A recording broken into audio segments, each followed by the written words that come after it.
This talk is was on April 19, 1997. So this is like in 97. That was around the time when Thay did a winter retreat. I think it was over 2 or 3 winter retreats that he was talking about the living traditions of Buddhist meditations. And this was a lot about the history of how Buddhism was developed since the 3rd century, and how Buddhism was traveling from India to Vietnam and other Southeastern Asia.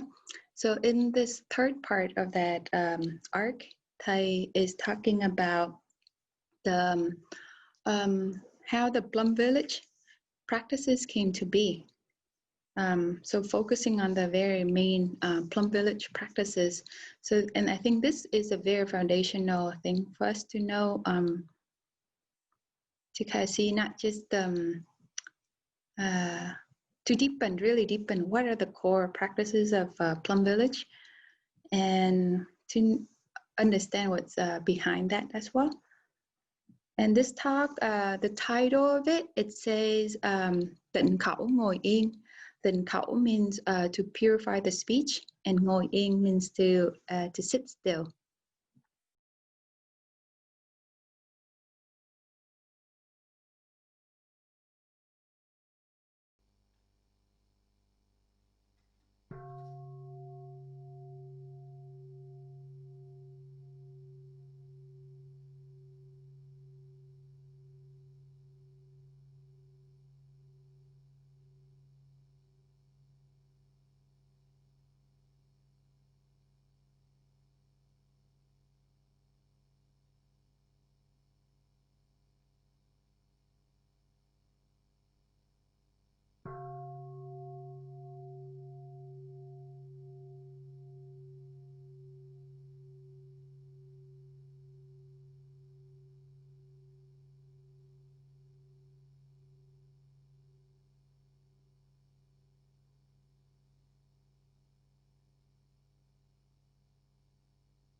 Kính thưa đại chúng, hôm nay là ngày 19 tháng Giêng Hey, năm Sangha, today is 1997. April 9th, 1997. Trong khóa We are mùa đông. in the winter retreat. Từ trước chúng ta Last có time, nói tới 4 điều we kiện talk about the 4 conditions để làm cho cái tâm hành gọi là chánh niệm to help our được phát mindfulness sinh và được to be born nuôi dưỡng. and nourished. Chúng ta ôn lại một chút. We can review that a little bit before we go to the next part.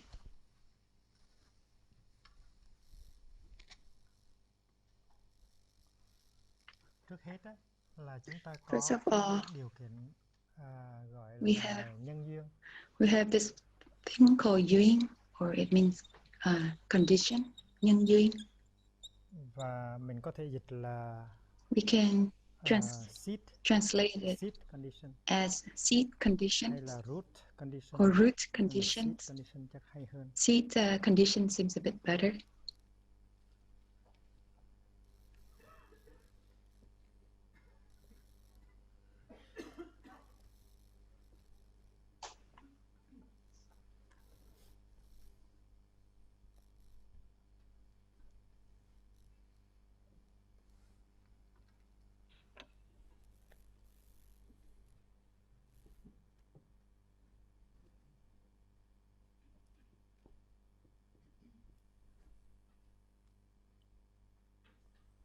Thì cái điều kiện này So this là condition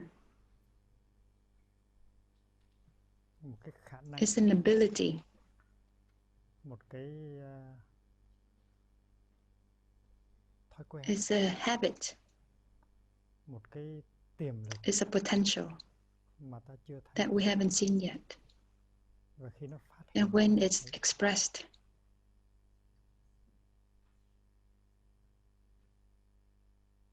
ví dụ có for một người example, sống rất là there's a chánh niệm, person who lives very mindfully, đi thì and they walk biết là mình đi, and knowing that they're walking, ngồi biết là mình ngồi, they ăn sit, thì biết là they mình know ăn, they're sitting, có gì xảy ra eating, biết. if they know they're sitting Người đó có or cái they're khả eating. năng đó, This person has khả that năng đó ability, là cái nhân, has that habit, so that's called the seed condition. mình chưa thấy, nhưng mà nó phát You hiện might not see trong it yet, but it is trong cái sự sống của người đó. expressed or discovered Bàn tay này, in mình the nhìn vào bàn tay life. này thì không thấy gì If you cả. see this hand, you might not see anything.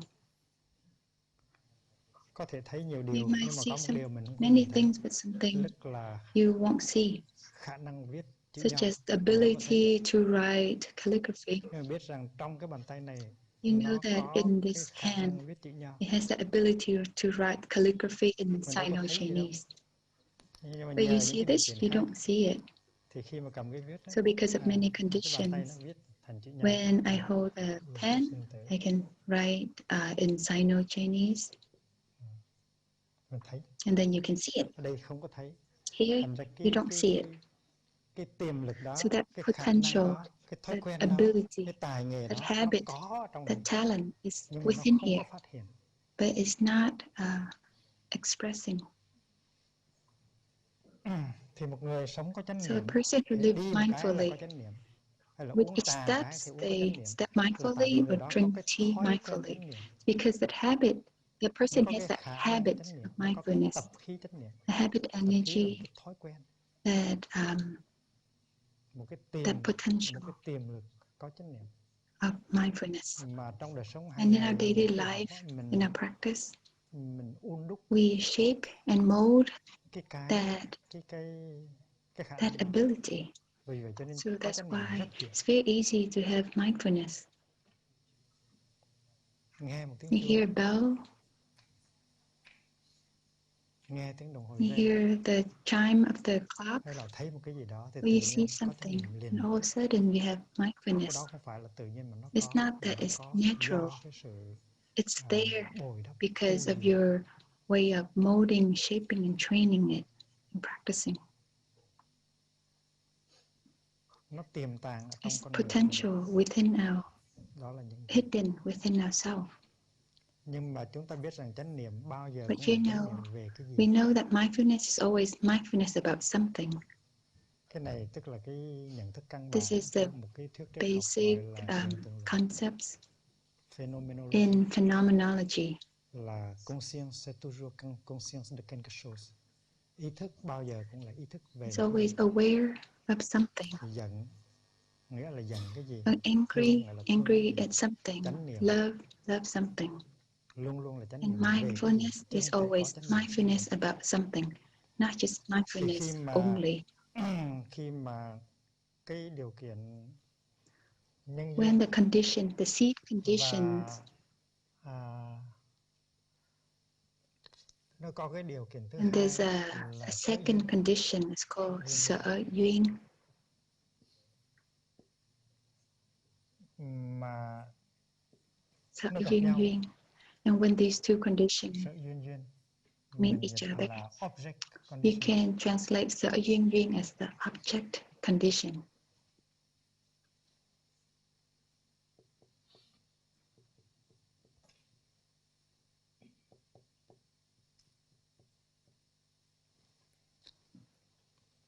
nó là cái đối tượng. It's an object. Ví dụ như For khi example, mà mình giận, when you're angry mình có chánh niệm and về you have mindfulness of your thì cái anger, giận là đối tượng. so your anger becomes the Đối object tượng của of chánh niệm. your mindfulness. Tôi đang giận và biết I am và angry tôi biết là tôi and đang I giận. know I am angry. Tôi đang buồn, I'm tôi biết là sad tôi đang buồn. and I know I am Tôi sad. đang vui, tôi biết rằng tôi đang I'm vui. happy, Tôi I đang know uống I'm trà, happy. tôi biết I'm rằng tôi đang drinking uống tea, trà. I know Tôi đang I'm thở drinking tea. và tôi biết rằng tôi I'm đang thở. breathing, I know I'm breathing. Và tôi đang thở And I am và tôi breathing biết rằng tôi đang thở. Thì cái đối tượng and I know I'm breathing. So that object gọi là sở duyên đó, called sở nó duyên là is cái đối tượng đó gọi là sở duyên. that object Object condition is called sở duyên. Và thứ ba là So the tăng thượng. third condition is called tăng thượng duyên. Tăng thượng nó là giúp cho cái đó Tăng thượng means to help something nó tăng tiến, to nó lên thêm. increase or to improve. Mình có thể tạm dịch là So you can support. translate as supportive condition Supporting condition. or supporting conditions.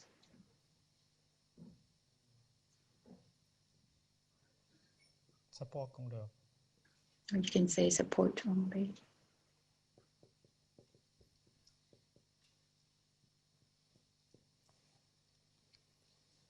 Ví dụ cái For hoàn cảnh, example, the situation, nó làm cho mình it makes you, có những cái điều kiện nó it giúp gives cho you cái đó condition thành công. to make you successful. Ví dụ như khi For example, cái hạt lúa nó được when gieo vào trong the đất, rice, the seed, the rice is thì nó put là nhân into duyên. the soil. So that was called a seed. Và khi mà có mưa, có And when you have sunshine and rain and the soil có phân, and the fertilizer, thì tức là có tăng thượng duyên. then you have Tăng thượng duyên the là điều supportive kiện nó giúp condition nó làm cho nó that thành help công. us grow and be successful. Và cuối cùng mình có một cái duyên, một And cái điều lastly, kiện you gọi have this là condition called thứ đệ duyên. the thứ đệ duyên, Thứ đệ duyên hoặc là đẳng vô gián or duyên. it's called đẳng vô giảng duyên as well. Đẳng vô gián duyên. Tức là điều kiện của So sự this liên tục, is the condition of không có bị continuous. nửa chừng. There's no halfway Nó không có liên tục. interruption. Thì mình có thể dịch là So you can translate it as no no discontinuation. Condition. The condition. Đẳng vô gián duyên. So it's no discontinuation condition.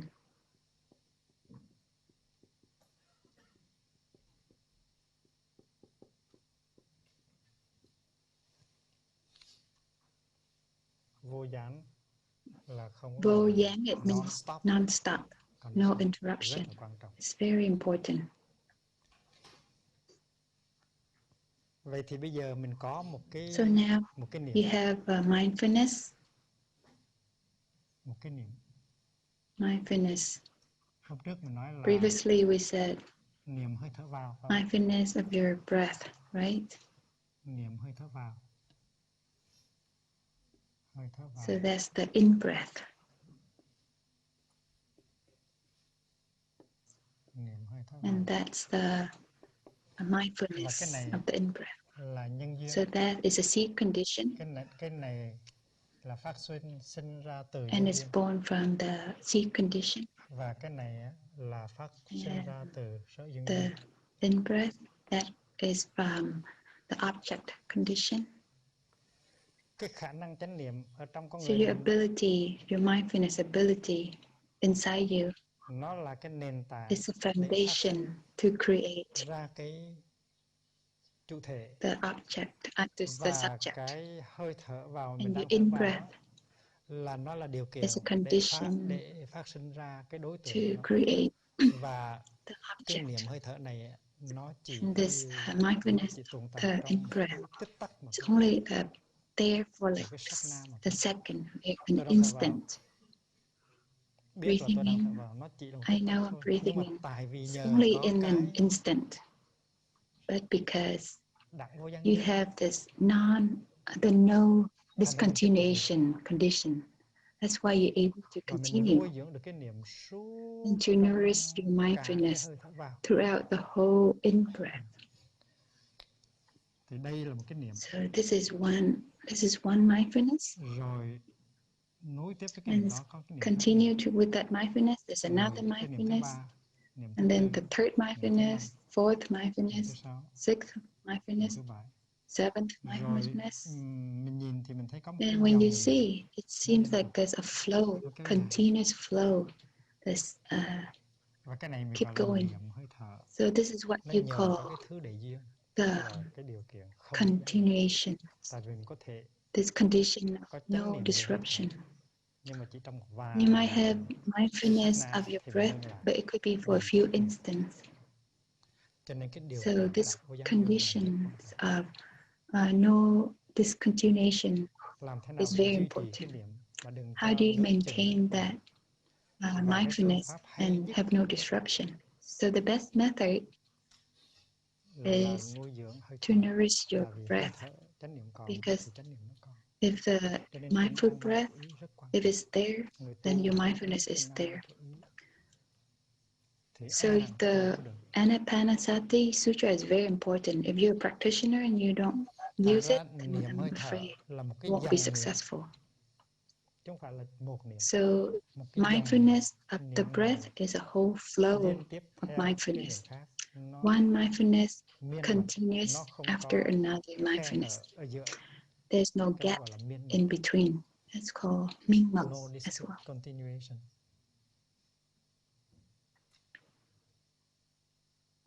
Ở trong cái đó thì có So những tăng thượng meanwhile, duyên, there are tức là đừng có supportive người tới phát niệm. conditions. There's not people who Đừng có come người to tới nói bother you, nói anh phải trả tiền to điện, come anh and phải say trả you have to tiền pay nước, the water bill, electric hoặc là anh bill, ơi or nó có chuyện này, có there's chuyện kia, những some cái điều problem or kiện this problem happened. không thuận The lợi, things that are nó có non-supportive, thể làm it đứt đoạn can cái disrupt sự hành trì của mình. your practice.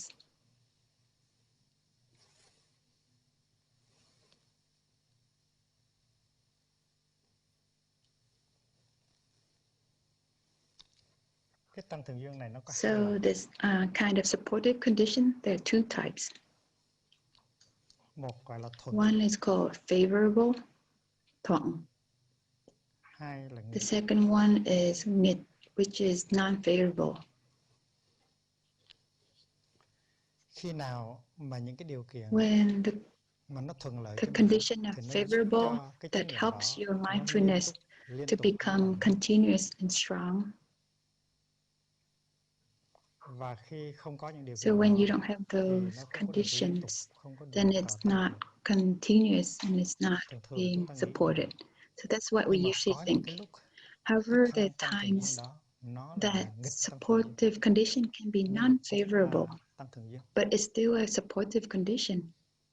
Thấy như là nó nghịch You mà think it lại là might be thuận. non-favorable, but it's Ví actually dụ Việt Nam favorable. trong khóa For tu example, in the winter thì mình retreat, nghĩ sức khỏe là một tăng thường so duyên. your health Đừng có bị cảm, is a kind đừng of có bị cúm, supportive đây condition. là một tăng thường duyên.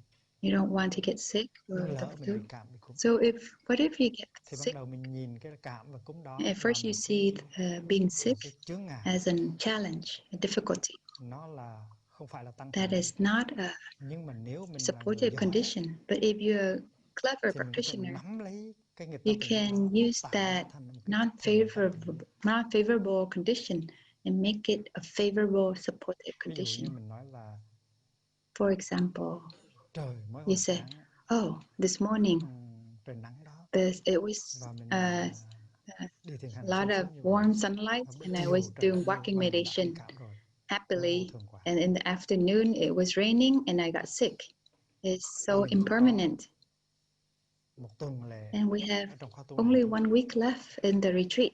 Và do đó cho nên ý thức được So cái vô if thường you're này, aware of that ý thức được cái impermanence, hiện tượng là mình đang bị cúm đó, aware of that, thì mình nhất quyết mình that hạ you thấp are công sick, phu để so cho cái sự you're tu tập determined nó thành công. to make your Thì là cái practice cúm đó to be hay là cái tuệ successful, đó vừa so là that non-favorable condition. At first it was non-favorable, but then it becomes a favorable condition. So when we're sick, then we treasure the times we're not sick. So that could be about mindfulness to help us to become more motivated and determined in our practice. It's not something that destructive condition anymore, but become a favorable condition. For example, an older brother or sister say something that stings you, and at first you think that it's something that's non-favorable to condition to your practice. But if you think, if there's no such thing, how would you practice? For example, if you go on a freeway and it's so smooth, there's nothing, and you think that you're so good, but when you get into a pothole, you might think, I'm not as good. So there are things that are happening outside of what you want in your daily life. At first you think it could be something very non-favorable to you, but it can be a favorable thing. So in this condition, you can see it's favorable. To say that it's favorable is already easy to see, but to see the non-favorable as favorable is an art. So it's a very positive kind of outlook at this.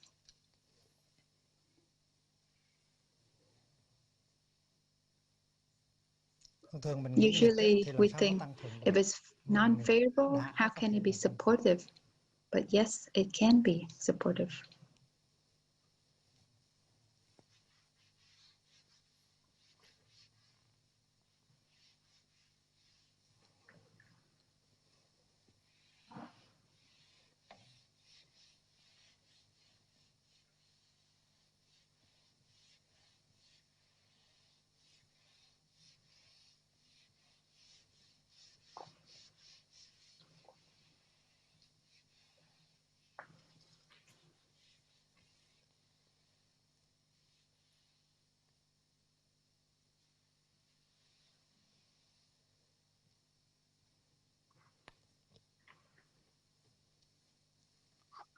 In the beginning, we have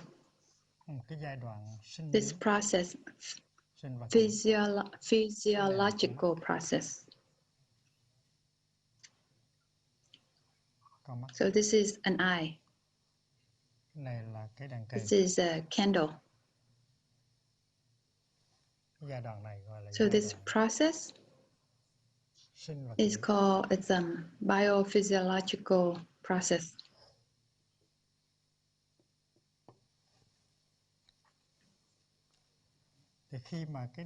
So when the candle shines the light into the eye and it goes into the retina, you get to the second process.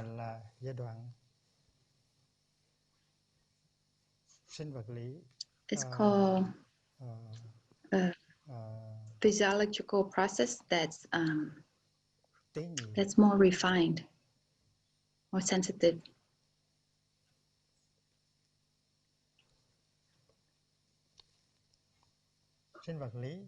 So up here is the gross physiological process. So the second process is the refined physiological process.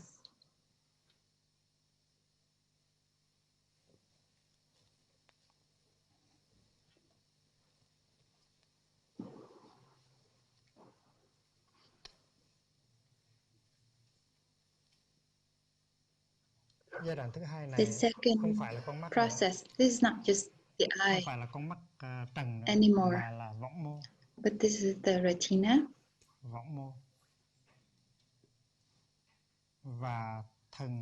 and the optic nerve.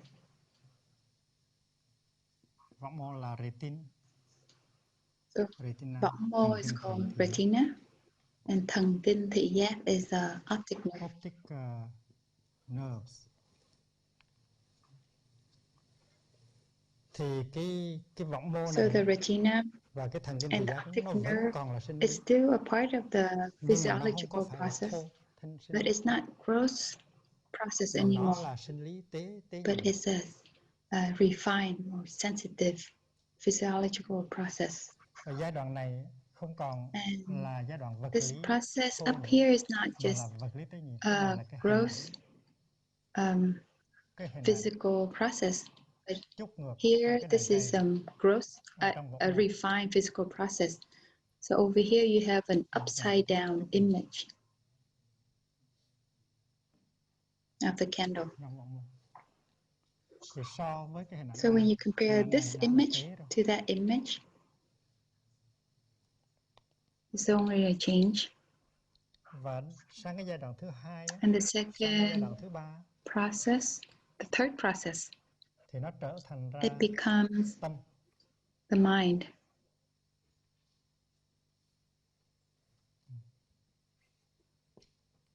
Sinh thô này, sinh tế. So up here is gross, and here is refined, and down here is the mind. Cái lúc này mới So this is là where cái tâm hành. it's the mental formation.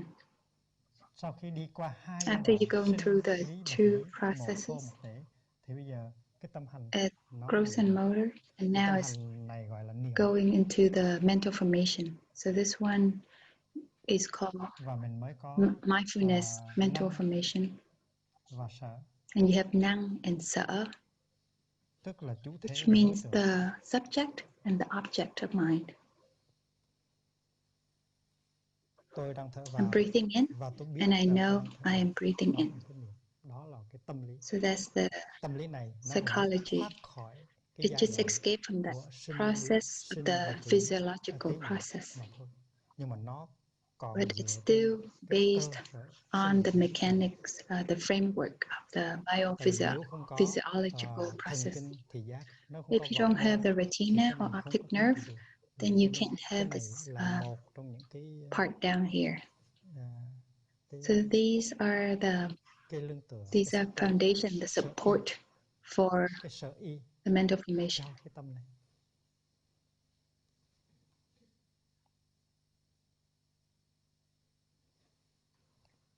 Thì mình thấy, So you can see, mình nghe, and you hear, mình ngửi, you smell, mình có ý thức về cái and đó. you're aware of those things.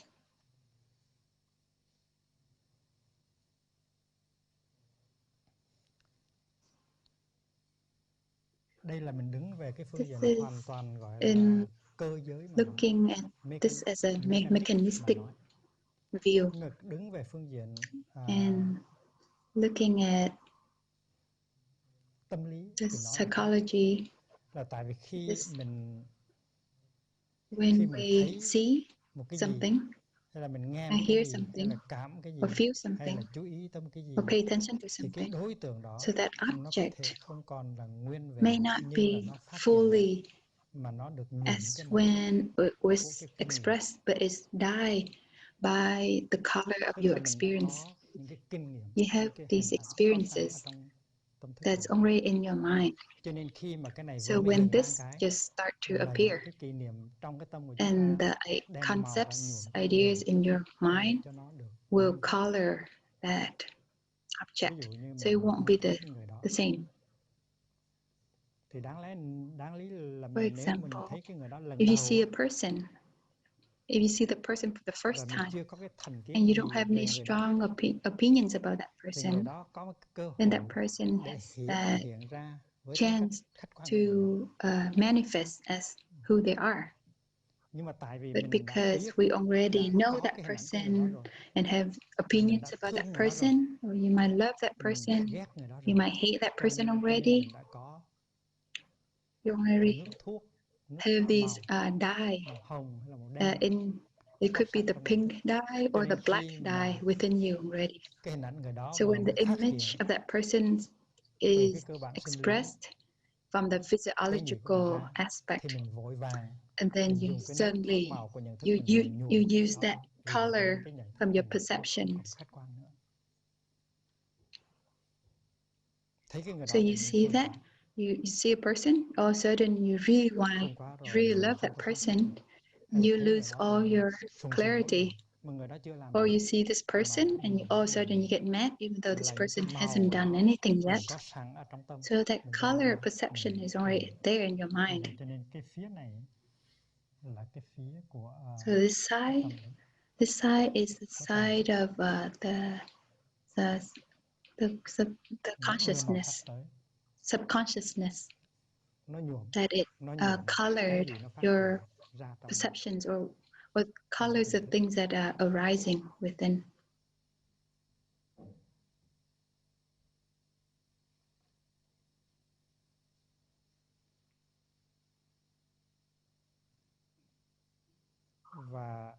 And that person seems nice or not so nice. That image, whether it's beautiful or ugly,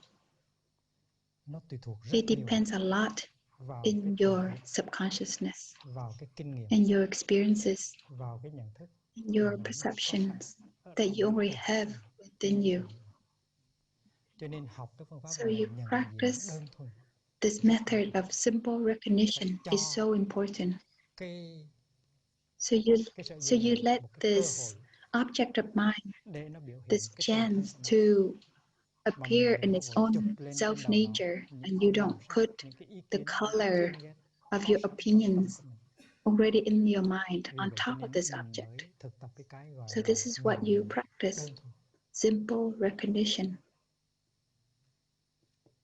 It's called nhận diện đơn thuần in Vietnamese.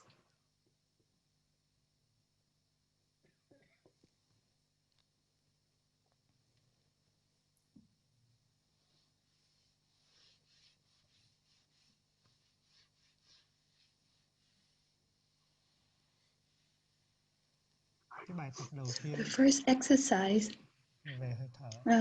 on your breath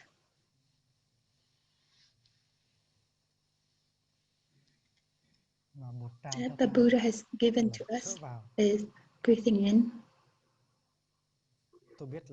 I know I'm breathing in. Breathing out. I know I'm breathing out. And so while you're breathing in and out, there's only one thing to do. That is to recognize that and call it by the name. This is breathing in, this is breathing out. There's no judgment. There's no like or dislike. Not being attached or pushed away.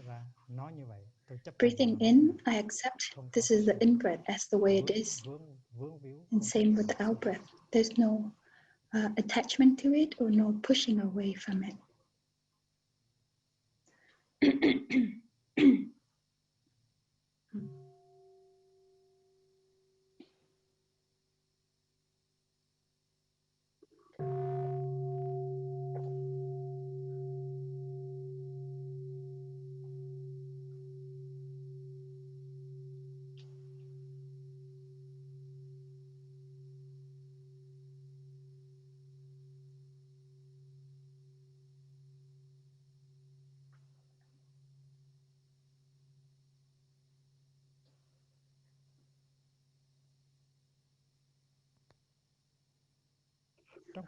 In the Anapanasati, there are other breaths following, such as breathing in a short breath.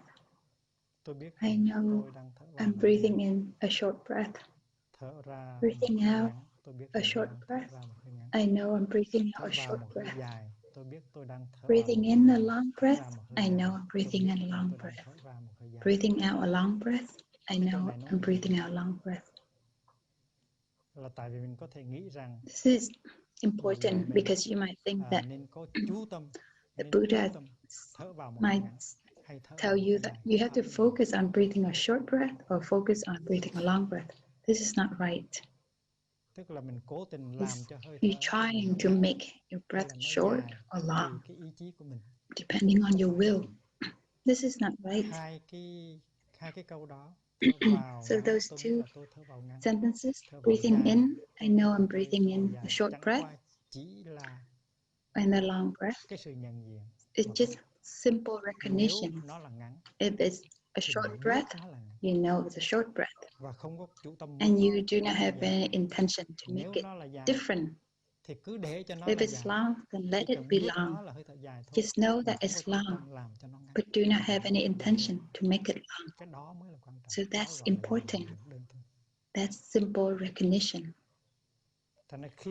So when you breathe in and you see that it's short, then you know this is a short breath.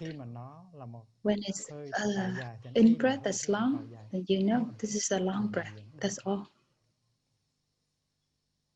And if it's a breath that you're panting, you know that this breath still is panting.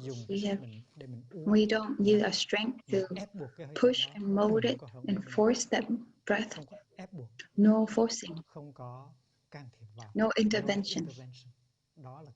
So that's the important idea here. There's no wanting of want to shape the breath. So when you practicing the breath, don't practice like a wrestler to say to your breath, come here and I would bend you like this. No, you don't do it like that. You just smile and you look at your breath and you see if it's long, you say, oh, breath, you are long. And if it's short, you are short. If you're still panting, you said you still have the panting quality. So that's called simple recognition.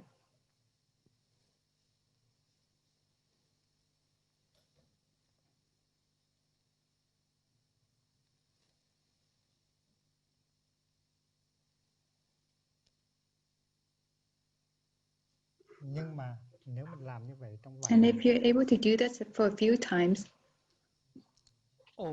embrace your breath, that breath, and breathe for half a minute or a minute, you will see a change.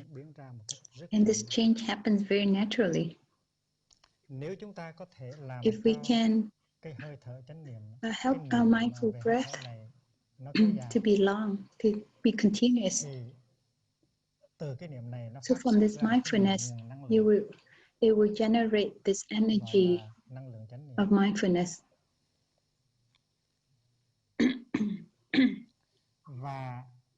And this energy of mindfulness, it embraces your in-breath and embrace your out-breath. And suddenly, there's a change. And the quality of your breath improves. It's very naturally. It's very strange. Whoever who practice know about this. If you don't do it, but if you start pay attention to your breath and start breathing, and within 3 or 4 breaths, you will see a change. You can see that the quality of your breath improves. It's longer, it's deeper, it's slower, it's more harmonious, it's lighter. It loses that quality of panting and rushing about.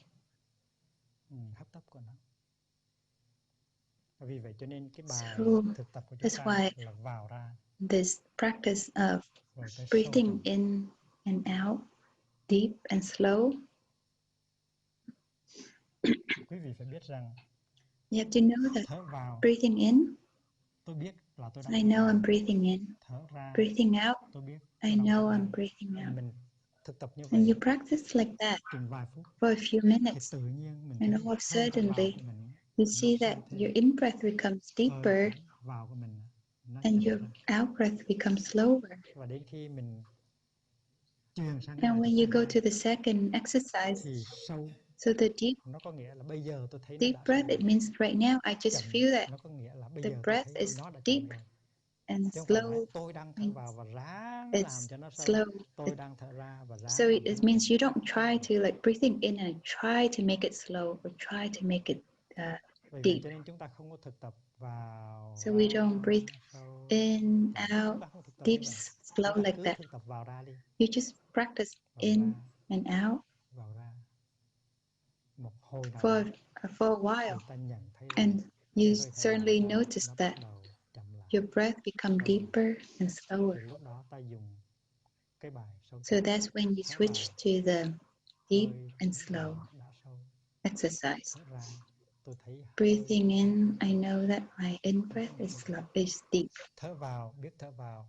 Thở Breathing ra, in, biết thở I ra. know breathing Hơi thở in vào đã sâu, hơi thở ra đã chậm. and out, and I know Mà that trong khi chúng ta thở my cái breath bài này become deep thì chúng and ta có slow. pháp lạc nhiều lắm. Tại So vì when cái you're practicing this cái thể chất nó exercise, đã tăng you tiến have a rồi. lot of happiness Trong khi đi because hoặc your trong khi breath, ngồi the mà breathing chúng ta thấy qualities cái has cái improved. While you chậm sit rãi or you và walk, sâu sắc của hơi thở là chúng ta lấy pháp lạc đó để so nuôi that lòng joy of the practice, you use that to nourish your body and your mind.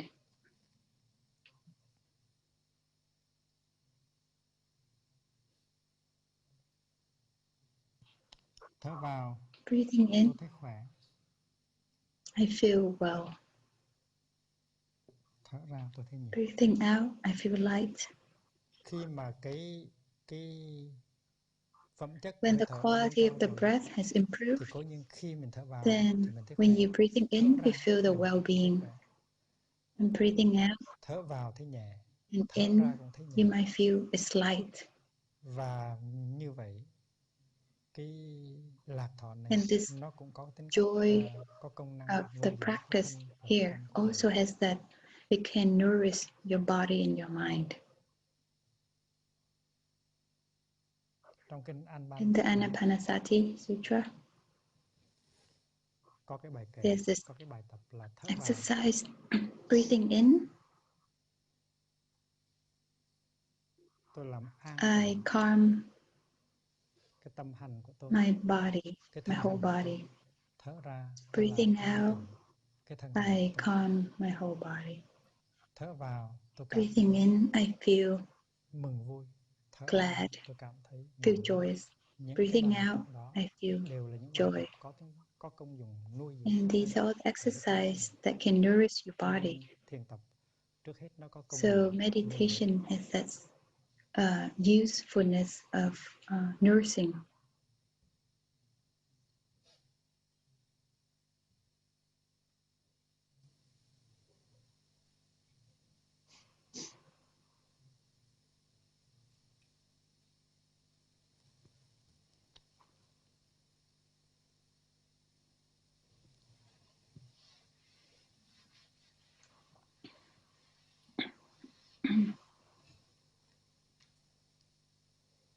Vậy thì cái giai đoạn đầu, So in the beginning cái stage, hơi thở có ý thức, mindful hơi thở, breath, hơi thở chánh niệm,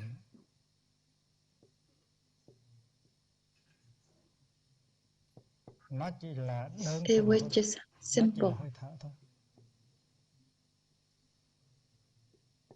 Cái đối tượng của niệm chỉ là hơi The thở đơn object thuần thôi. of your mindfulness is just your breath, simply your breath. Không có cái gì nữa. There's nothing else. Cái chánh niệm của chúng ta Our ôm lấy mindfulness chỉ có hơi thở mà thôi. embrace Hơi just thở your vào breath và hơi thở and your ra. breath only. Hơi thở In breath đó and out có breath. thể sâu, có thể chậm. That breath may be deep, may be slow, Nhưng mà sau đó but after that, thì hơi thở đó the breath nó trở thành ra một với chánh niệm. becomes one with your Và chúng ta có mindfulness, thể đem nó and you can để tiếp bring xúc it với to những cái đối tượng. interact with another object. Thở vào Breathing in, tôi an tịnh I calm tâm hành, thân hành của tôi. my An tịnh body. thân hành.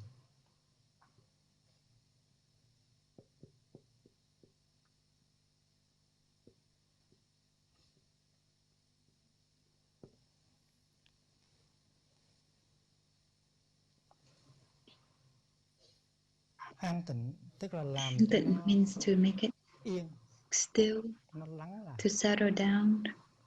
Thân hành Thân hành, tức là những cái it hiện means tượng the nó thuộc phenomenons về thân. of your body.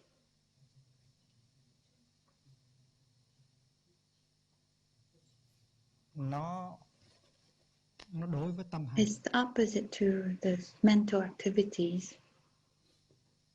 Thân hành là những hiện tượng sinh lý. Thân hành is a body physiological activities, the phenomenon. Và hơi thở Tâm hành is a mental activity, mental phenomenon. Làm cho những cái hiện tượng. So up here we have the goal of calming down our biophysiological activities to calm down. Because in our body there might be a sense of feel unsafe, not peaceful. Your heart might beat all over the place. Or in your body, there's sự vận hành của các bộ phận trong cơ thể. Your internal organs, their workings are not in harmony with each other. Cái thân hành của mình nó bất So your body feels not at peace. Mình biết rằng cái tâm mình có nhiều khi bất an. Sometimes your mind activities can feel not at peace. But you also know that at times your body also feel not at peace.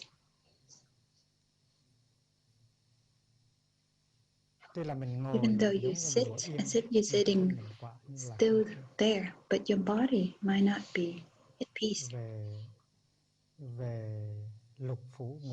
So your internal organs might not be at peace. So this breath has this aim of bringing the stillness to your body. So that's the idea of the exercise. Breathing in, I calm my whole body. Breathing out, I calm my whole body. Breathing in, I make my body become peaceful. Vậy thì sau khi so after you practice the mindfulness of the breath, and your breath has its quality already, thì mình dùng cái hơi thở có phẩm chất then you đó, use that mình ôm lấy cái thân breath that has the mindfulness quality, you embrace your body. Mình lấy cái hơi thở You đó, use that breath mình xúc tiếp với to cái thân thể interact của mình, with your body, và xúc tiếp tới đâu and thì cái thân wherever thể it của mình touch nó in an contact, tịnh tới đó, gọi là an so tịnh. that body part will become calm and settle down. So that's what it means to calm your body. Khi mà sư cô Chân Không For làm example, Sister Chân Không, when she does a deep relaxation, thì tất cả đại chúng đang thực tập an the tịnh. Sangha Lúc đầu was là an practicing calming the body. In the beginning, the sister teaches to breathing in and out to be very gentle and smooth. It has that quality. And after that, you start paying attention to your shoulders and you smile. And you use your mindfulness and your breath to embrace your two shoulders and to help the tensions in your shoulders to get released. That is called calming your body. Or you notice maybe the muscles on your face, you smile, and you bring your energy of mindfulness to be in contact with the muscles on your face, and you smile.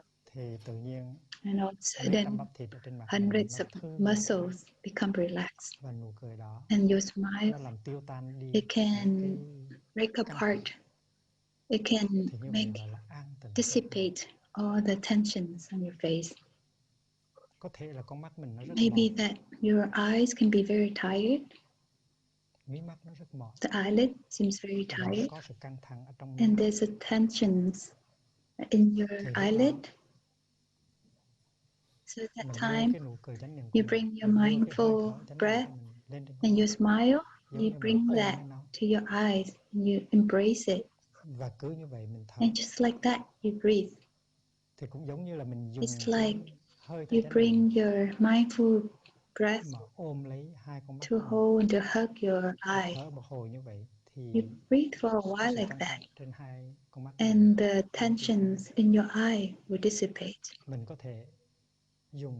You can use the method of massaging to help relieve the tension, but you can also use your mindful breath and your mindful smile to relax the muscles on your face. So that's called calming your body. So now the object conditions, this is not just your breath only, but has gone to the realm of psychology.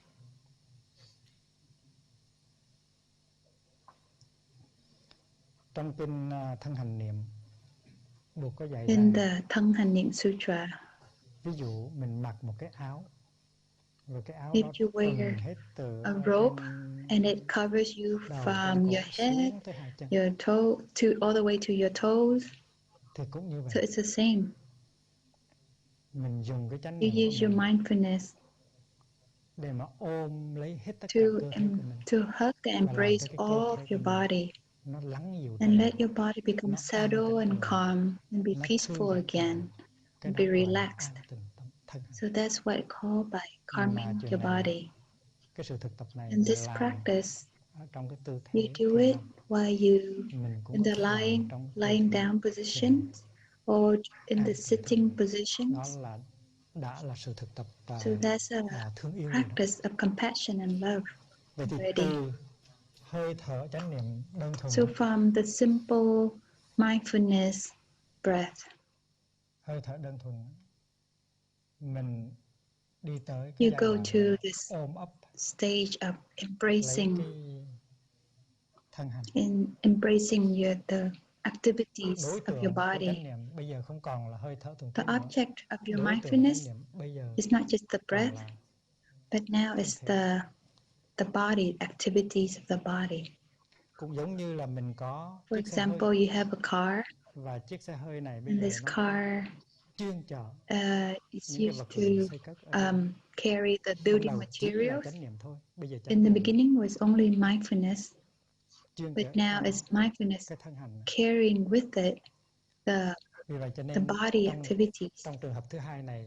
So in the second situation, so the object of mindfulness is not just your breath, but now it's the activities of your body. So third breath, the Buddha said, breathing in, I calm my mental formations, mental activities. Because you might have all these mental formations, such as when you're fearful, or you worry, or you're restless, or you're hopeless. So these mental formation that feels very agitating to you, like a storm inside you. So this breath is used in that when you sit or lay down, you practice to have a stable, strong breath with that quality, mindfulness. You use that mindful breath to embrace the activities of your mind and calm them down.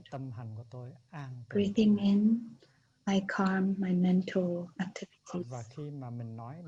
When you say that you're a practitioner, and if you don't know how to do this, then you are not truly a practitioner yet. When a practitioner is angry, a monastic is a human. A practitioner can get angry, but the thing that we can accept is that if a monastic is angry, does not know what to do, how to handle the anger. A monastic is a human and can be sad, can be angry, can worry, can hate, but a monastic is different. That whenever you have these emotions, they need to know what to do. So first, you have to improve the quality of your breathing. And once you're able to do that, you have that energy mindfulness from your breathing. It can embrace your worries, your anger, your anxiety, and make them calm down. And you calm them down in a non-violent way. You don't suppress, you don't attack, you don't push those mental formations away. Very gently, like the mom holding a baby. So before, when we were breathing in, we just sit still and breathe. We say, this is an in-breath. This is an out-breath. This in-breath is short. This in-breath is long. Or it's also short. This in-breath, I'm still panting. This in-breath is calming down. So just simple recognition. And all of a sudden the quality of the breathing is improving. This in-breath is deeper. This in-breath now has that lighter quality. So that's the simple recognition. Don't tell in-breath, come here. I will teach you how to be an in-breath. You don't say, hey, anger, come here. I will tell you that this is bad to be angry like this. You need to go away from me. I do not accept you as a part of me. You don't say that. Breathing in, you know, the anger has arisen. And breathing out, I know that there's anger within me. Just simple recognition. There's no wanting to struggle, suppress, or pushing away. Just like a mom, when they hear the child cry, you let things you're doing go, and then you come in the room and you hug the baby. That's all. This is my child. I hug my child. My child is suffering. I'm hugging my child. You don't judge or blame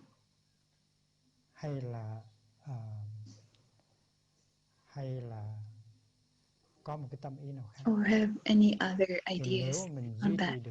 And you'll be able to maintain the mindfulness and have these the non-disruption mindfulness condition. And all of a sudden, this loving and gentle energy of the mom goes into the baby. The baby feels much better and stops crying. So that is calming the mental activities, mental formations. So if a monk has a anger, a sadness, or worries, then has to know how to practice with the breath and generate the quality of mindfulness. And the breath has this quality, and using this mindfulness quality to embrace the mental activities in the sitting position, laying down, or other position. We have to be able to do this for ourselves. Who else would do it for us? Maybe we have a friend working with us, next to us. But if we don't do this, then there's no results at all.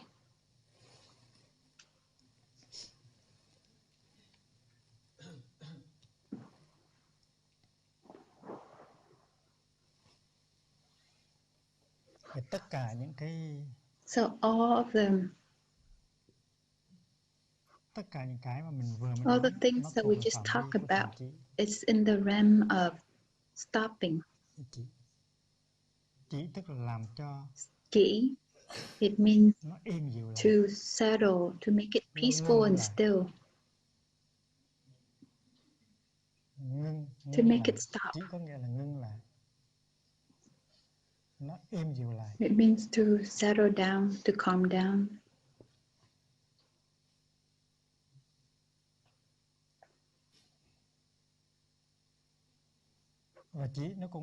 And chỉ also means lắng to lại. settle down.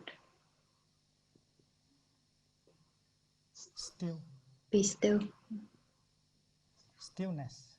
Or stillness. Peace. Peace. Concentration. Concentration.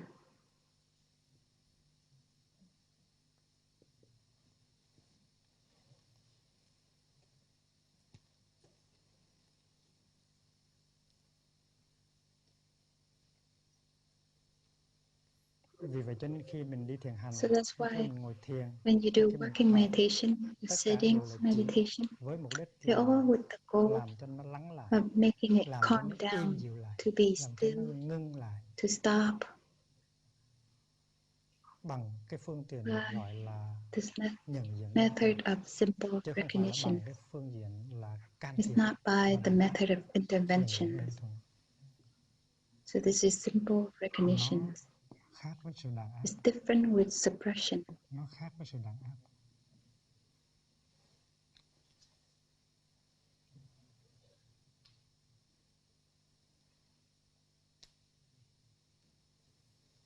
Và khi cái thân hành đó, And when that cái tâm hành đó activities nó đã of the lắng dịu body rồi, or the mind has already mà calmed nếu down, mình tiếp tục thiền chỉ, and if you continue with this thì mình bắt đầu stopping mình thấy meditation, được những and cái you're nguyên able nhân to see tại the sao reason why mà cái thân hành của mình your như vậy, body cái is tâm like hành của that mình như or vậy. your mind's like that.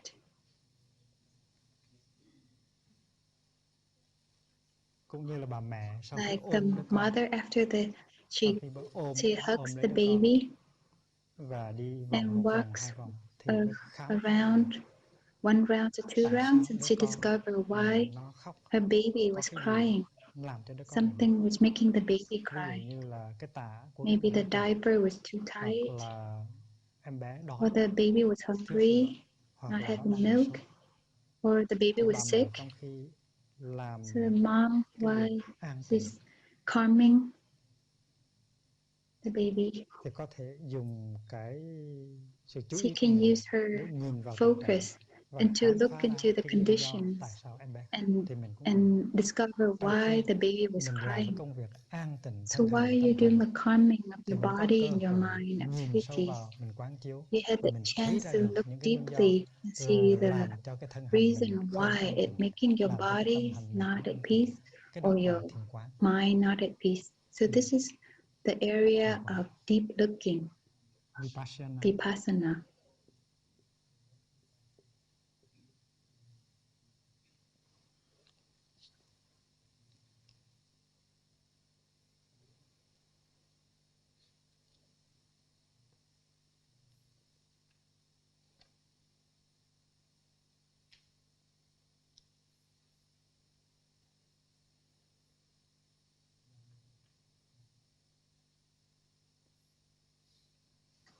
Khi thiền quán tức là nhìn sâu, When you are doing deep looking nhìn meditation, sâu và thấy, look deeply and see, và cái thấy đó, and that cái that insight đó, insight, the seeing, nó cho mình gives biết you, let you là mình know nên làm cái what gì you need to do hay không or nên làm cái what gì you shouldn't để do, cho cái thân hành mình và cái so tâm that hành mình your nó body mất cái sự an tịnh. or your mind can have this peaceful quality.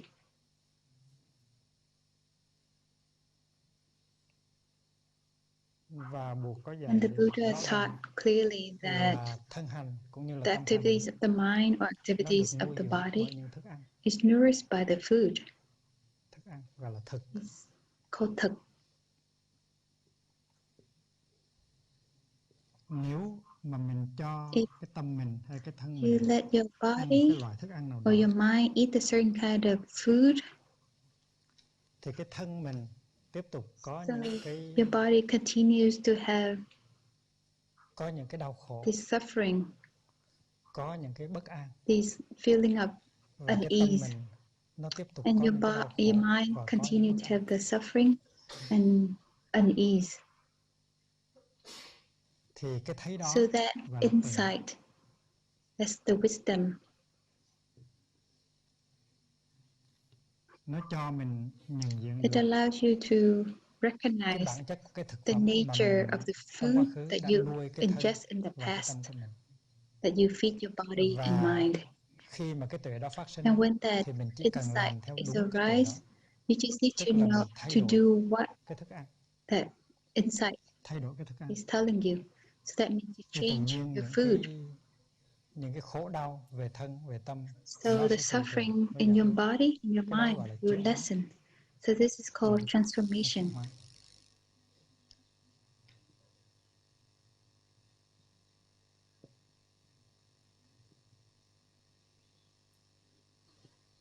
Thành ra đời bây giờ mình So có now máy we vi, have the computer, mình có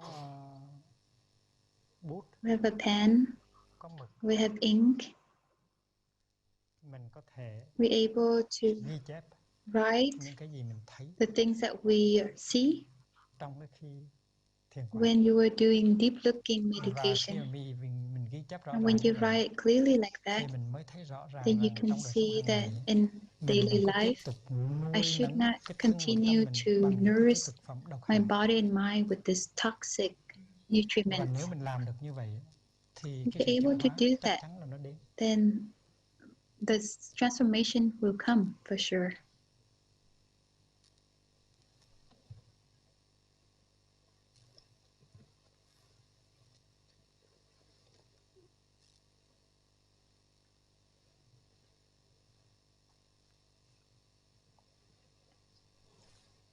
Thầy xin đem một cái ví dụ. Let me give you an example. Là mình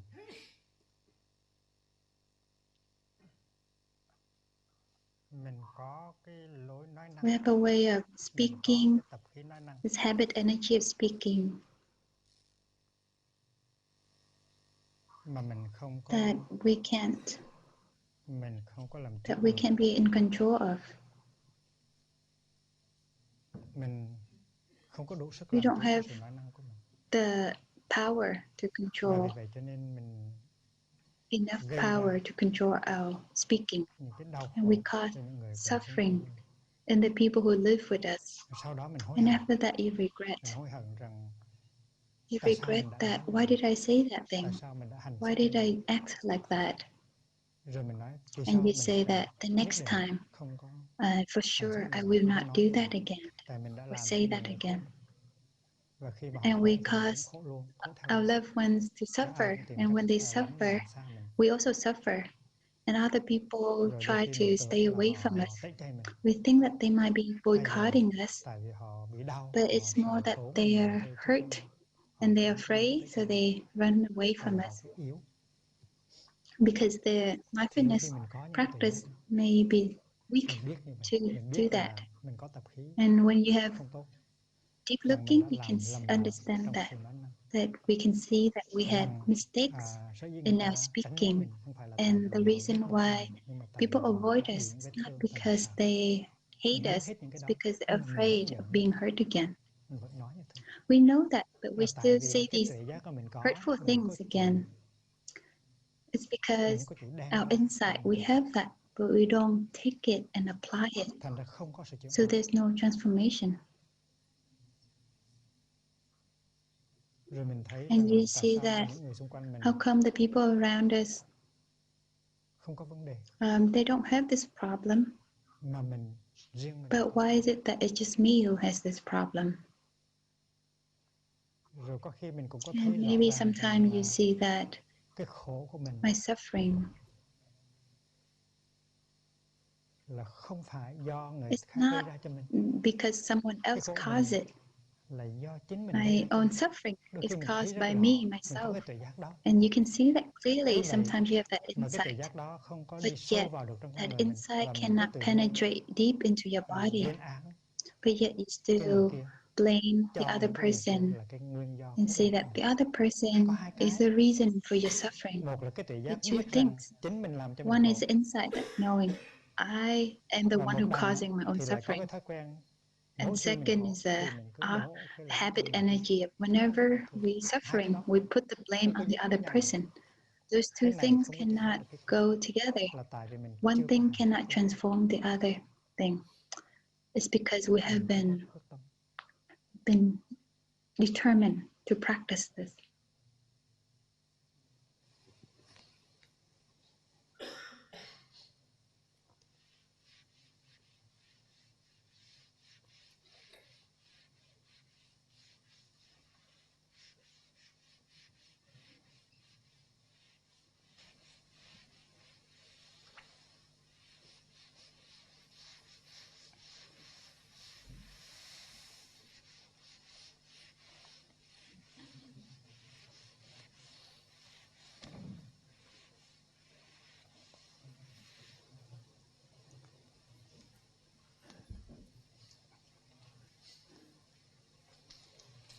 nghe pháp thoại bằng You're listening to a Dharma talk video through a nó có cái video. lợi It has its benefits.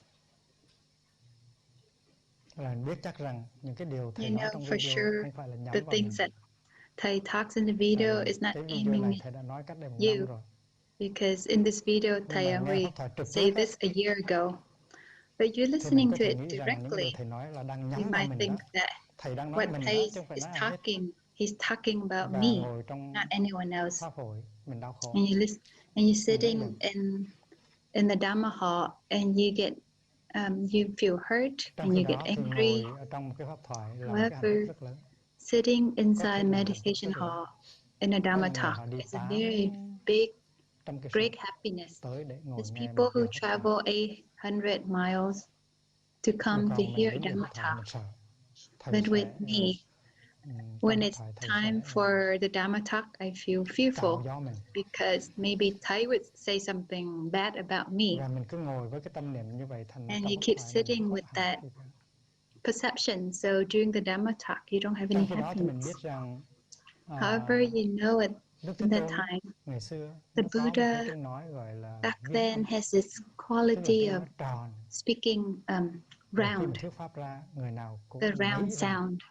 So when là he Đức Thế gave a Tôn đang Dhamma nói mình, talk, đang dạy cho everyone riêng mình. thinks that the Buddha is teaching specifically for that Thì tại person lần mai only. hay các khóa tu của mình tổ chức So in Âu Plum Châu và Mỹ Village, Châu cũng vậy. in Thì our thường retreats có in những cái sau những buổi pháp thoại có America, người in nói Europe, thầy hôm nay thầy nói often cái there are đó many là riêng cho people con đó. after the Dhamma talk, they said, Người Mỹ cũng Thay, nói như what vậy, you người speak Hà is Lan cũng nói như specifically vậy, for người me. Pháp cũng nói như vậy, người Anh cũng nói It's như vậy. for French people, English people, Switzerland's people. They all said that to me.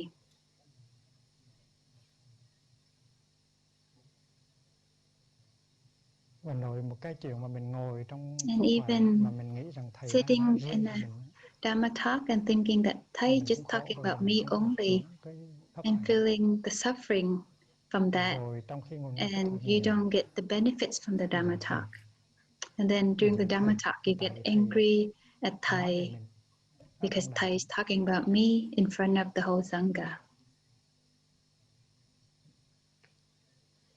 Thì mình làm khổ mình mà mình không biết. And this way, Trong you're khi đó causing thì yourself mình to cũng có đủ tự suffer, giác để biết and you rằng don't có know những người about ở that. trong pháp Yet at hội the same time, khi you have nghe the thầy họ insight cũng that họ many cũng có other cảm tưởng là thầy people đang nói riêng who về are cái in the tình Dhamma trạng của talk, mình, they also think that, oh, Thay is talking about their own cái situation căn cơ too. của mình, It cái really khổ đau của depends mình. on our own potential, Tuy nhiên cái tự our giác đó nó không đánh conditions. tan được cái đau But khổ that của mình. insight is not able to Với cái cảm tưởng dissipate rằng mình đang our suffering. là cái đối tượng And we feel của that cái sự chê I trách, am the của object cái sự trách of móc, the của bệnh. blaming, of the Mình ngồi trong pháp thoại, judging in the Dhamma mình nghe talk. những lời pháp thoại And you listen to this về Dhamma mình talk thì nó and tiếc, you get angry. đáng tiếc. So Chừng nào what a shame, what a pity. là tại mình đưa cái ngã của mình lên. Because you Đó, bring your ego up to receive the Dhamma trong khi talk. đó thì phải để cho pháp thoại nó But tưới you xuống should cái let tâm can của the mình, Dhamma đất talk tâm của mình như là to một cái tầng nước, water the ground of your và để cho những cái hạt giống consciousness, and let the wholesome seeds hiểu biết của mình được tưới tắm, of và những hạt giống understanding to be từ water, của mình nó được and chết let đi. the Mà mình làm như vậy seeds of rất tốt suffering cho chính mình. to get smaller. So if you don't do that, it's a waste.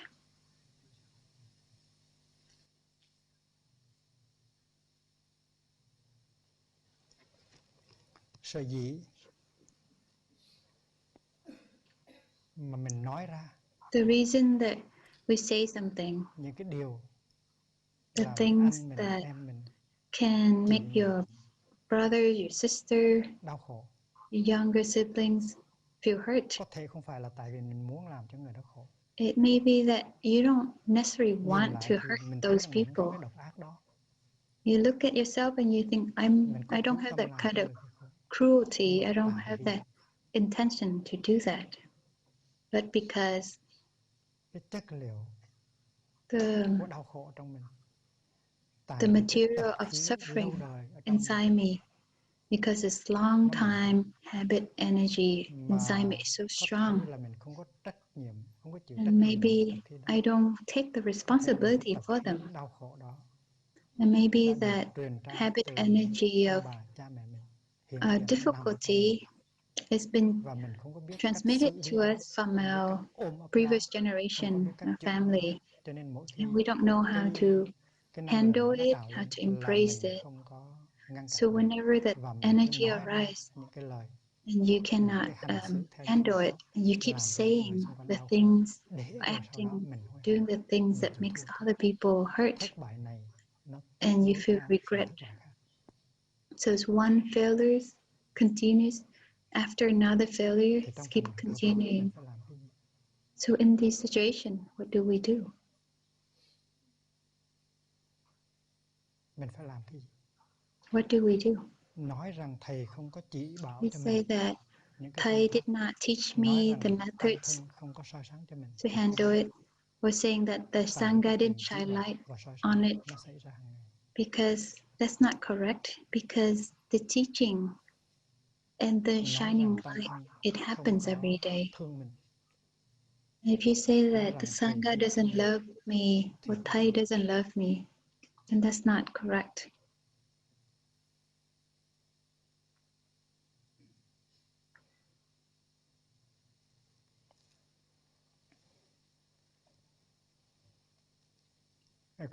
Có nhiều lần thầy đã There are many chỉ times dẫn cho cái phương pháp gọi là I taught this tịnh method. khẩu. It's Cách called đây khoảng chừng mấy Purifying the năm Speech. thầy có A few years ago, thầy có dạy một bài I về cái phương pháp tịnh khẩu. gave a lessons on Và the thầy có method of trao purifying the speech. cái bài tập tịnh khẩu cho một And số I người. gave this exercise of Và purify the speech trong for số a đó có few những người thực tập monastics. rất là thành công.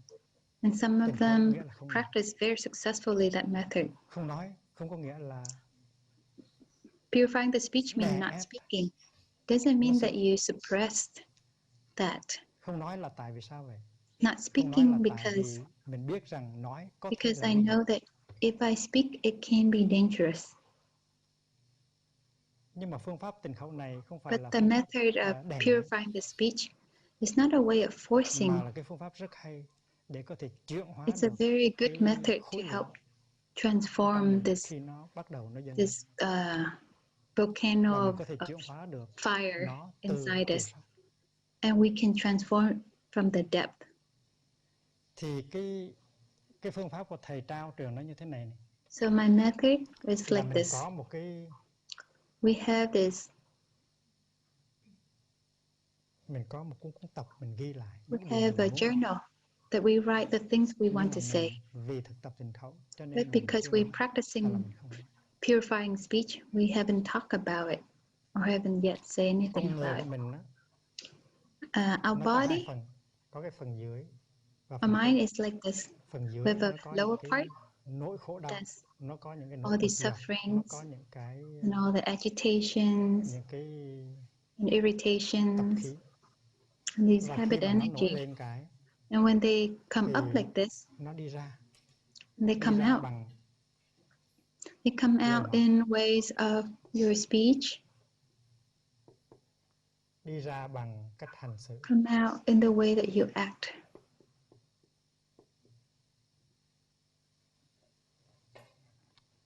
Và khi mình And không when có làm chủ động được á, you're not able to be thì in control, nó đi ra một cách không thể nào of this, ngăn cản được. these Nó things giống như can là just come in a way, go out in a núi way lửa that you hỏa dầm cannot sơn. stop. Và It's khi mà like núi a lửa phun ra rồi volcano thì nó đốt cháy rất eruption. nhiều. And once the Cháy volcano kín tất cả erupts, it can burn ở so trên many cái núi lửa. things, all the plants and animals on that mountain. Phương pháp cũng đơn giản thôi.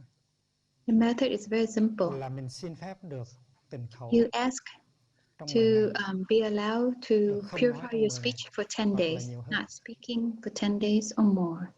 Để cho đại chúng biết So, rằng nếu and mình let không có trả the lời một câu Sangha hỏi know là that tại if I vì don't answer mình a đang thực tập question, tịnh khẩu, chứ it's không phải là because tại I mình am practicing purifying khi my dễ người kia speech. mà không trả lời. It's not that I don't respect the other Và nếu person cần and thì I don't mình được answer mang một cái him or her.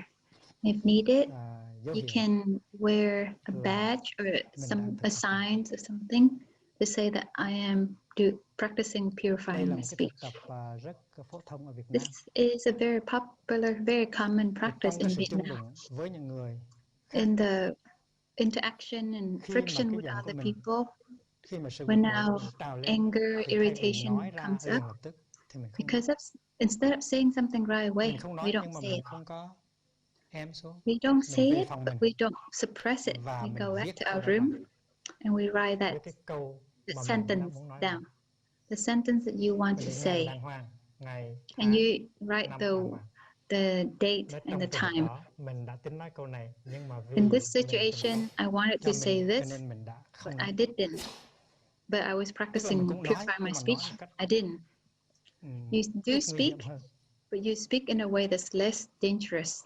Rồi chiều hôm đó đó, And that gặp một cái chuyện afternoon, bất như ý nữa and maybe mà something else mình that sắp happened out of mở what miệng you ra, want, outside of what thì you want, mình biết là mình tịnh khẩu, and the cho anger nên mình không rises, nói. and then you know Mình that về you mình purify ghi your lại cái đó. speech, so you Tức don't là say ngày anything, and you tháng write it down năm again. ghi nó. And also write the day and the time.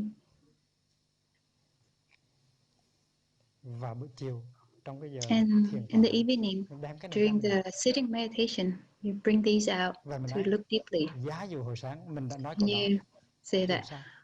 oh, what if I said Thì that có thể ngay chiều sentence hôm đó this mình đã thấy morning? rằng What would không nói câu happen? đó là hay hơn nhiều. Maybe that Và evening you bây already giờ mình mới thấy saw rõ that ràng mình đâu có cần nói câu đó. not saying that Trong cái giây is phút probably đó mình better. tưởng là nói And you see không that nói câu đó thì chắc là mình chết, maybe it's okay.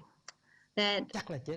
in that Nhưng mà bây moment giờ you might thì mình think thấy that, oh, I chẳng would có chết die gì if cả, I'm not able to say that sentence. không có But chết gì now hết. that you can see that, oh, I'm Và mình not bằng lòng, dying. tự bằng lòng I'm mình nói, not dead hay at quá. all. And Nhờ then you tình feel khẩu mà that, mình đã không có nói câu đó. this good. Tại vì nói câu đó nó Because of mất tình, purifying my mất nghĩa, speech, nó đập nát hết. that I was able Và to trong not khi say mình đọc that lại mình thấy như sentence vậy thì and mình not mỉm cười với crush mình. and break Rồi ở trong này away, có sự break chuyển hóa. apart all the love and compassion between the relationship. Và 10 ngày làm So được như because vậy of this, thì you're mình thấy có seeing một cái this, sự tiến bộ starting trong to này see a mình nói. Và transformation. tại chúng con làm thành công quá, And cho maybe có after thêm 10 ngày 10 nữa. days, you can see that, dear Sangha, I've been doing this. It's been Nó so là tịnh khẩu. successfully for me. Can I do another 10 Tịnh tức là days? purification. The So this is what it means by purification tịnh. of Purification. speech. Purification of speech. Và tới ngày thứ 3 thôi đã thấy có tiến bộ rồi. And even Ban through đầu the thì third hơi days, you might ấm ức. see Nhưng mà nhờ có transformation. In the first few days, you might see like cái này there's still a bit of annoyance.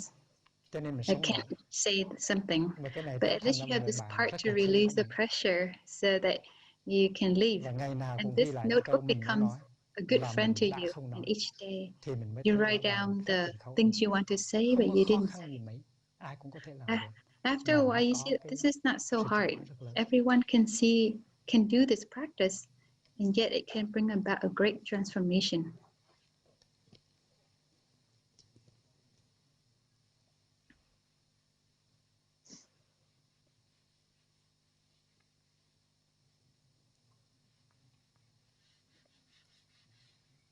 Chúng ta ở tại làng Mai We're here in Plum Village, hoặc chúng ta ở xóm Thượng hay là in chúng the ta upper xóm mới hamlet, là xóm Hạ, or the new hamlet, or the lower thì mỗi hamlet. người chúng ta đồng Each thời of us, vừa là sư anh mà we vừa are là sư both em, an elder brother, or a younger brother, vừa là elder sư em, sister, vừa là sư chị. or a Không có younger ai sister. mà chỉ là sư chị thôi. No one is Không just có only ai mà an chỉ là elder sư anh thôi. sister, or Đây only là cái an hạnh phúc. elder, or a younger Và brother. khi mà mình thực tập So this is làm happiness.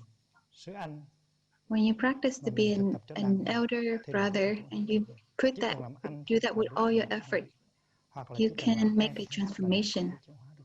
Or if you put all your effort to being a Làm anh younger xứng đáng, brother, hoặc là làm em cho xứng đáng là có thể you chuyển hóa được. you can have a transformation. To be worthy of an older brother, or worthy of a younger sister, there is a transformation. Thì có một hôm thầy mới trao So cho một one sư chị day, đó một cái cẩm nang Thay gave để thực tập. a sister a manual Thầy to nói phải thực tập practice. cho thầy They said, 3 tháng. you have to practice this for 3 months.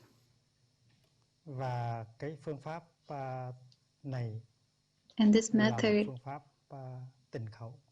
is a way of Nhưng mà tịnh purifying the khẩu speech, đặc biệt. but it's a special kind of purifying Nghĩa là speech. có nói. It means mà there is saying something, nhưng mà chỉ nói một vài but câu đã only được chỉ định trước. say a few predetermined phrases.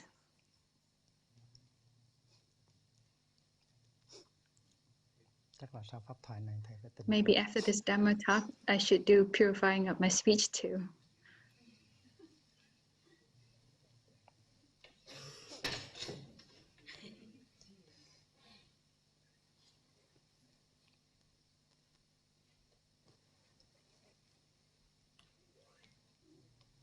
Mình đặt cho mình vài câu. We give ourselves a Và few trong thời gian 3 tháng đó, sentences within that 3 months.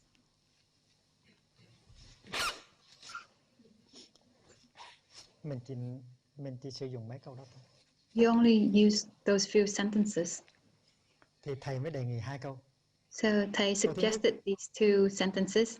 The first one là chị có thể is làm say, cái gì để giúp what em can không? I do to help you?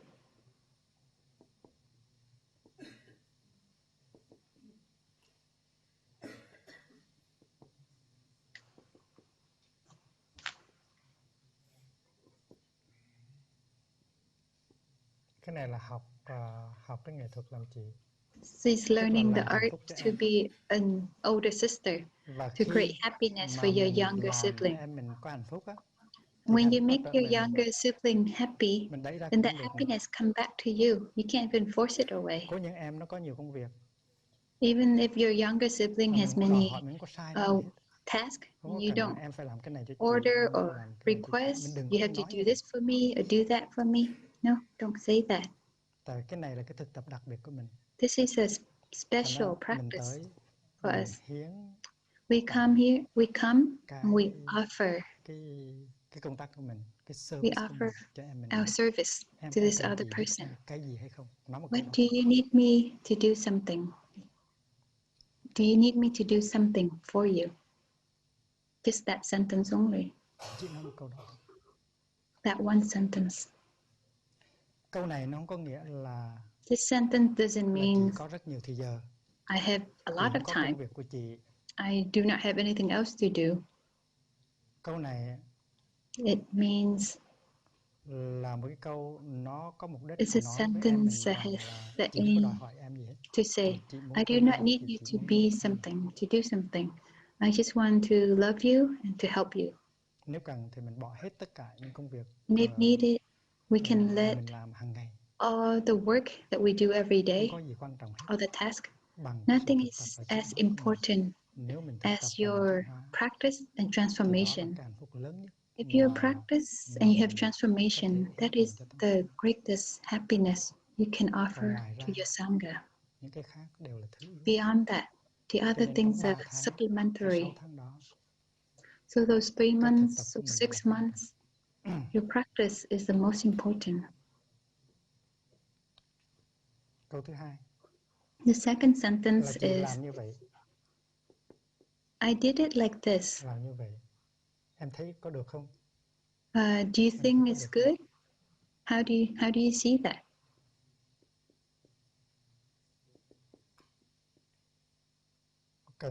Cần phải có cần chị Do thay you đổi cái gì need không? me to change something? Chỉ có 2 cái thôi. Only these 2 sentences. Chỉ có 2 câu thôi.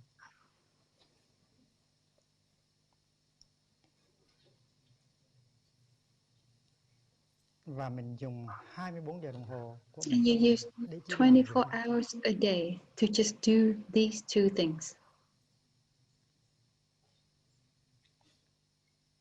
Và khi mà thầy trao cho mình And when Thay give cái us bài tập đó, this exercise, thầy không có bảo mình Thay phải làm thêm does cái not gì khác. tell Cái chuyện này là chuyện mình làm 24 giờ trong một me ngày. to do something else. This is something we do 24 hours a day. Tại vì nếu mình làm thành công được trong 3 tháng, Because thì if hạnh phúc we're của mình able sẽ rất to be lớn và successful hạnh phúc của đại chúng sẽ rất in lớn. these 3 months, then your happiness will be great, very great. And the happiness of the Sangha will also be great as well. Và khi mình And when nổi lên cái sự bực bội, you nổi have lên this cái sự hờn, irritation coming mình up không or nói, this anger coming up, mình trở về, and you mình don't ghi say chép vào đây. anything, you come back and you write in this journal.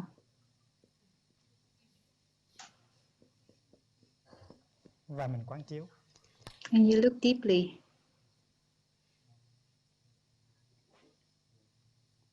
Hai cái đó nó đi song song với nhau. These two things, they Đây go là một cái hình together. thái tịnh khẩu, nhưng mà tịnh khẩu This is a way, và this method of mình có purifying được the quyền nói hai speech. câu. But Hai câu this này is không a phải là method để cho that you giảm can khổ, say 2 mà để làm cho sentences. hạnh phúc nó It's có not cái to chữ này lessen the thôi. suffering, but it's to make Ngày xưa có this một vị Bồ Tát, generate more happiness. There was a bodhisattva. ông cũng làm như vậy, mà ông chỉ nói He một did câu thôi. the same thing, and he only said one sentence. Đó là Bồ Tát Thường Bất Khinh. This is Ông đi tới đâu, Chitikama. ông chỉ nói một câu thôi. Wherever he goes, he only said Ông one nói, thing. tôi biết anh He said, I know có thể trở nên một vị Bồ Tát, you can be và a tôi không bao giờ bodhisattva, dám khinh thường anh hết. and I Chắp will tay. never dare to Một despise câu you. thôi. And he bowed down.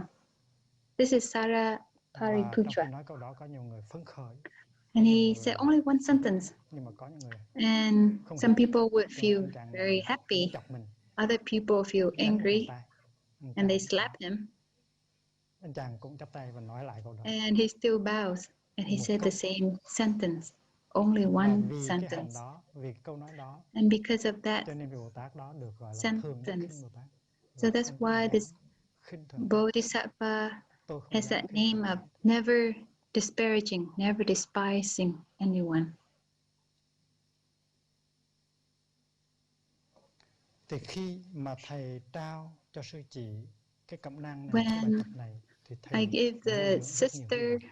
this practice, this Và thầy exercise biết chắc rằng là nếu to mà sư chị nourish làm a đúng lot theo, of happiness chấp hành and a lot nghiêm of, chỉnh, thì thế and nào I know if cũng the sẽ có sự chuyển sister đổi lớn. can do this exercise with all, Mà make thầy all cũng the đã effort có to do trao this, những cái cẩm nang I tương know tự there'll be a cho lot of những sư anh khác, transformation.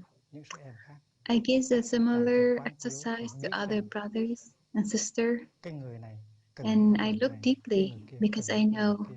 this Và nếu this mà brothers không or có this phát xuất sister từ needs cái lòng thương this method or that method, and if these do not và cái tuệ arise giác, out of my thì thử hỏi những compassion cái cẩm and nang như my vậy nó phát xuất từ đâu. insight for this, where do you think these Nói là thầy manuals, không the có trách mình, exercise come thầy from? không có thương mình, If you tăng say that thân không Thay có do not chú ý pay tới mình, attention to tăng me thân không có nâng or đỡ love mình, không soi me, sáng mình, or that the Sangha thì doesn't há love chẳng phải me or shine light for me, là then oan isn't this oan uh, phước cho feel, thầy và cho tăng is thân it lắm không? something that's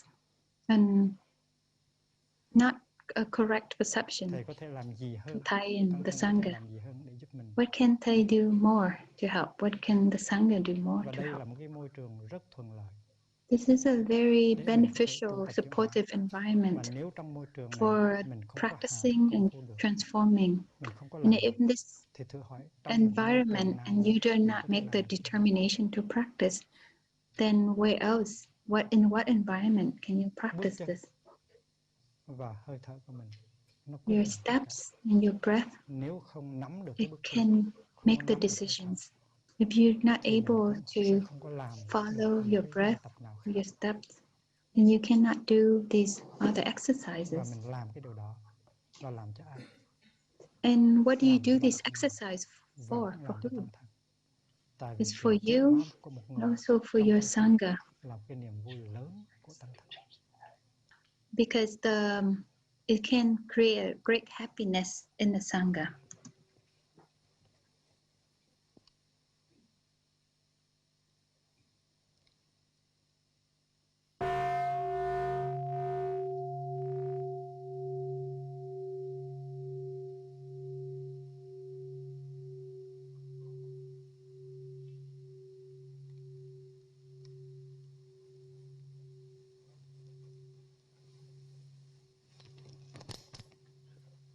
When Thay gave us a practice, an Mà khi mà exercise like that, thầy trao and cho một cái we pháp do môn not như put vậy all of the efforts into practicing mà it, không có đem hết lòng vào mà thực tập, it's not that it's a waste for ourselves and a thì waste không for the những là Sangha, uổng cho mình ở also trong a thân waste mà for rất tội Thay, nghiệp cho thầy, because Thay cannot do the rất exercise tội for nghiệp cho you. thầy, tại vì thầy không thể nào làm hơn được nữa. I remember in the Flower Garland Sutra, Thầy there's có a nhớ trong kinh story Pháp of Hoa this medicine có man. một cái câu When he chuyện là was có ông thầy thuốc away, his kids they trong khi đi vắng ate thì các something con poisonous, and they nó ăn nhầm chất độc were on the floor. Some of và them nó nằm lăn delirious, ra, some of them were in nó thì pain, mê some sảng, of them were đứa thì vomiting. quằn quại, And when the đứa medicine thì man came nôn back, nóng.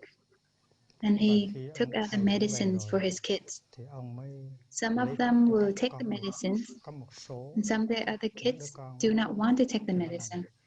They và có think một that số các đứa con khác thì my không có take dad medicine, is a medicine, nghĩ rằng I should cha not mình là thầy thuốc take that. I thì would lúc nào cũng continue không to chịu, ingest bây giờ tiếp tục toxins. ăn thêm, ăn những cái chất And in the độc end, không bổ dưỡng. the medicine man, he said, there's Và no hope cuối cùng ông thầy thuốc đó if I ông do nói not rằng không có hy disappear. vọng So he went away. nếu mà mình không có biến mất thành And he ra sent ông mất words đi. home that he Và already ông died. ứng tiếng về That, nhà là ông đã chết. so then his children Thì lúc start đó to mấy đứa take his con mới khóc medication, và bắt and they đầu uống thuốc cry, và làm được. and they got better. Thì nếu mà They healed. So if you wait